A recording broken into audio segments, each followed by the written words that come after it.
What's up, everyone? Welcome to the video. Today we're going to take a look at how to get a Mitsubishi Eclipse Cross started if the key fob dies. I'm going to be demonstrating this on a 2026 Mitsubishi Eclipse Cross in this video, but it will be the same on a few different years. So I've taken the battery out of this key fob to demonstrate.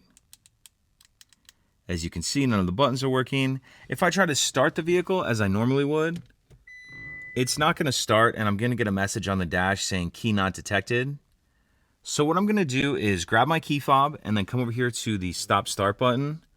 And I'm going to press the stop start button until it starts blinking green, like it is there. You may have to press it 1 or 2 times. Then I'm going to take my key fob and hold the back of it up to the stop start button. And we'll hear a ding, and then that green light will glow solid. And now we can start the vehicle as normal. So brake, stop start button. And once the vehicle starts, you'll be able to drive as you normally would.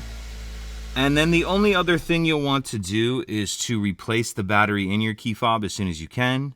And I'll put a link in the description box of this video on how to replace the battery in this key fob in case you're unfamiliar. If you have any other questions, please let me know. If you could take a second to like and subscribe, it helps us out, and I'd appreciate it. Thank you.